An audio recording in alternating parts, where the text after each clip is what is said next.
Hello everyone, welcome to another video.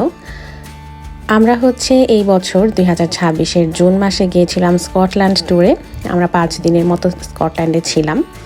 অনেক সুন্দর সুন্দর জায়গায় ঘুরেছি, অনেক সুন্দর সুন্দর জিনিস দেখেছি। তো সেইগুলো অলরেডি আমার চ্যানেলে শেয়ার করা আছে। আপনারা স্কটল্যান্ড প্লেলিস্টে গেলে সব ভিডিও একসাথে পেয়ে যাবেন। আশা করি সেটা চেক আউট করতে ভুলবেন না। আর আজকের ভিডিওটাতে আমি দেখাবো আমরা লন্ডন থেকে স্কটল্যান্ডে কিভাবে গেলাম। যাওয়ার সময় আমরা ট্রেনে গিয়েছিলাম, আবার ওখানে যে বাংলা দোকান কোথায় পেয়েছি, কিভাবে খাবার খেলাম, আর আসার সময় আমরা গ্লাসগো থেকে প্লেনে করে এসেছি লন্ডনে। ইজিজেট এয়ারলাইন্স ছিল, তো সেটাও আপনাদের সাথে এক্সপিরিয়েন্সটা শেয়ার করব যে বাজেট এয়ারলাইন্সগুলো নিয়ে কিন্তু অনেক ধরনের কথা আছে। তো সেটা আপনাদের সাথে একটু দেখাবো যে কীরকম হয় ফ্লাইটটা। তো আশা করি শেষ পর্যন্ত দেখবেন। স্কটল্যান্ডে আমরা 4 দিন ঘুরেছি। তো কয়েকজন আমরা গিয়েছিলাম ট্রেনে, কারণ আপনি যদি লন্ডন থেকে গাড়িতে করে যান তাহলে 6-7 ঘন্টার একটা জার্নি। তো এটা আমাদের কয়েকজনের জন্য একটু ডিফিকাল্ট ছিল, এর জন্য আমরা যাওয়ার সময় ট্রেনে গিয়েছিলাম। তো ট্রেন এই যে ইউস্টন থেকে আমরা ট্রেনে গিয়েছিলাম। ট্রেন জার্নিটা ভালো ছিল, অনেক কমফোর্টেবল ছিল, কোনো ঝাঁকি নাই, জ্যাম নাই, একদম স্মুথ। আমি ট্রেনের ভিতরটা একটু দেখাচ্ছি। ট্রেনের ভিতর এখানে একটা ক্যাফের মতো ছিল, এখানে পানি, স্ন্যাক্স, কফি, এই ধরনের জিনিসপাতি বিক্রি করে। আর এই দেশের ট্রেন তো বুঝেনি, অনেক ভালো সার্ভিস, অনেক ভালো, টয়লেট স্পেস অনেক বেশি ছিল, আমার ভালোই লেগেছে। বাথরুমগুলি একদম প্লেনের বাথরুম যেরকম হয় সেরকম টয়লেট। আপনাদেরকে একটা জিনিস দেখাই, এই দেখেন ট্রেনের পাশে আপনার যে সিট, সেই সিটের যে নাম্বার, সেখানে আবার যে লাল লাইট জ্বলছে, মানে ওই সিটটা রিজার্ভড অ্যাট দিস পয়েন্ট।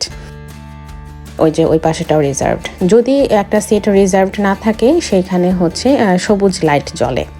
তো জিনিসটা ভালো লেগেছিল যে জানা যাচ্ছিল যে এই সিটটা এখান থেকে কি রিজার্ভড কিনা। আরেকটা বিষয় মানুষ বলে যে ইউরোপের ট্রেন জার্নি অনেক সুন্দর, অনেক সুন্দর ভিউ দেখা যায়। অবশ্যই অনেক ট্রেন জার্নি আছে অনেক সুন্দর, কিন্তু লন্ডন টু স্কটল্যান্ড অতটা সুন্দর না, কারণ গাছ দিয়ে একটা বেড়ার মতো থাকে, বাইরের দৃশ্য অতটা বেশি ভালো দেখা যায় না। তো এই তো এটা গ্লাসগো স্টেশন, ট্রেন স্টেশন। এখানে আমরা নেমেছি, এখান থেকে আমরা হোটেলে যাব। আমরা গ্লাসগোতে 1 নাইট ছিলাম, দেন ওইখান থেকে আমরা ইনভারনেসে গিয়েছি। তো এডিনবরা আর আরেকটা জায়গা গ্লেনকো ভ্যালি, এই 2টা জায়গা আমরা এইবার ঘুরিনি, কারণ এই 2টা জায়গা আমরা লাস্ট ইয়ারে গিয়েছিলাম, তখন দেখেছি। সেইটার ভিডিও আমার চ্যানেলে আছে, আপনারা দেখে নিতে পারেন। তো এই জায়গাটা ইনভারনেসের একটা ইন্ডিয়ান রেস্টুরেন্ট। বাংলা রেস্টুরেন্ট তো আর না, কারণ এই দেশের আপনারা সবাই জানেন যে সব জায়গায় ইন্ডিয়ান রেস্টুরেন্ট, কিন্তু মালিক, শেফ সবাই বাঙালিই থাকে। তো এই জায়গাটার কথা না বললেই না, কারণ ইনভারনেস মানে স্কটল্যান্ডের ইনভারনেসের মতো এমন একটা জায়গায় যে একটা প্রপার বাংলাদেশি খাবার আমরা পাবো, এটা আমি কল্পনাও করিনি।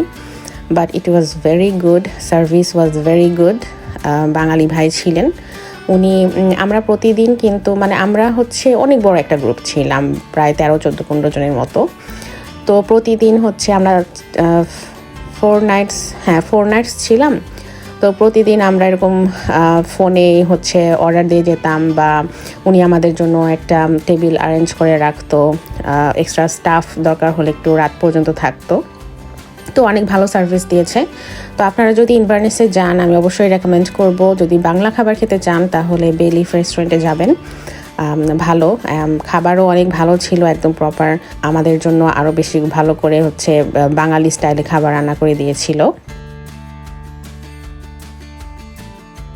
তো এইটা আসার দিন, ইজিজেট ফ্লাইট ছিল আমাদের।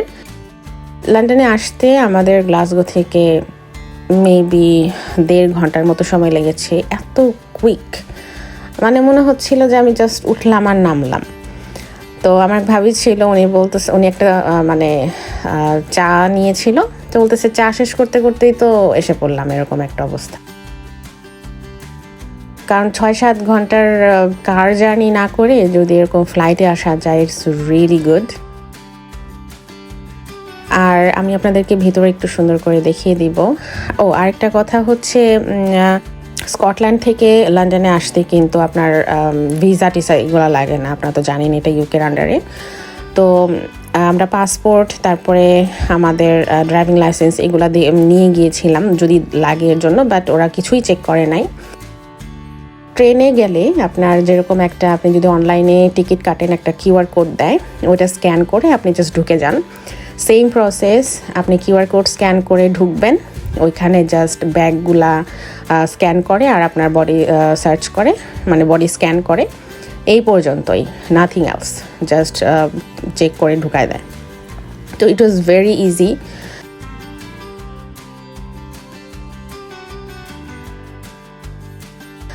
আর এই যে এখানে হচ্ছে আমি দেখাচ্ছি একটু, এখানে কিছু একটা ম্যাগাজিন ছিল, তারপরে সেফটির কিছু জিনিসপাতি ছিল।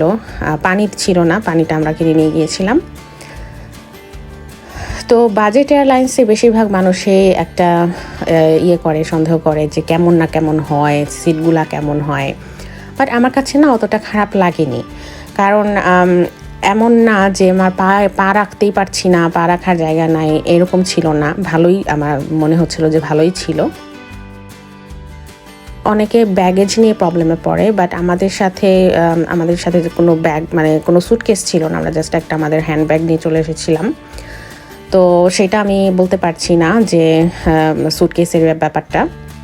ক্যাবিন ক্রু ওরা আসছে চা কফি কোনো ড্রিঙ্কস এগুলা করতে। তো আরেকটা জিনিস বলে রাখি, বাজেট এয়ারলাইন্সে কিন্তু এই চা কফি আপনি যাই খান, এগুলা কিন্তু আপনাকে প্লেনে বসে কিনে খেতে হবে। এটা কিন্তু ওই টিকিটের আন্ডারে পড়ে না।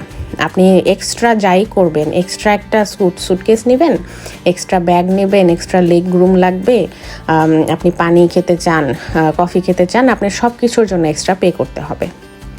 আবার একটু পরে আবার আসছে বিক্রি করছে, কি বলে, এই পারফিউম, ব্যাগ, মানে এইগুলা আমি দেখে খুবই অবাক হয়ে গেছি যে প্লেনের মধ্যে অন ফ্লাইট তারা হকারদের মতো জিনিসপত্র বিক্রি করছে। ইট ওয়াজ রিয়েলি ফানি। ওরা কি বিক্রি করে বা ওদের কাছ থেকে আপনি কি কত দামে কিনতে পারবেন, সেই রকম একটা চার্টের মতো, একটা ম্যাগাজিনের মতো আপনার সিটের সামনেও দেয়া ছিল। সো আপনি চুজ করে ওদের কাছ থেকে কিনে নিতে পারেন। তো এই তো এটা ভালো ছিল, মানে বাজেট এয়ারলাইন্স যেহেতু এইসব বিক্রি করে একটা এক্সট্রা ইনকাম আই থিঙ্ক। তো আপনারা যদি আমার কাছে আরও কিছু জানতে চান কমেন্ট করবেন, অবশ্যই আমি অ্যান্সার দিব আমি যতটুকু জানি। আমরা নেমেছিলাম গ্যাটউইক এয়ারপোর্ট, সেখান থেকে আবার ট্রেনে করে আমাদের বাসায় এসেছি ইস্ট লন্ডনে। স্কটল্যান্ডের অনেক সুন্দর সুন্দর ভিডিও আমার চ্যানেলে আছে, সেগুলো আপনারা দেখবেন অবশ্যই। এত সুন্দর জায়গায় ঘুরেছি কি আর বলবো, হ্যারি পটারের ট্রেন থেকে শুরু করে এই স্কটিশ মাউন্টেন, অনেক অনেক সুন্দর জায়গা। তো আমার চ্যানেলে যদি আপনি নতুন হয়ে থাকেন অবশ্যই সাবস্ক্রাইব করে রাখবেন সুন্দর সুন্দর ভিডিওর জন্য। আমি নেক্সটে আরও সুন্দর ভিডিও দেব, কোথায় কোথায় যাচ্ছি সব কিছু শেয়ার করবো। এই তো, ভালো থাকবেন and thank you for watching.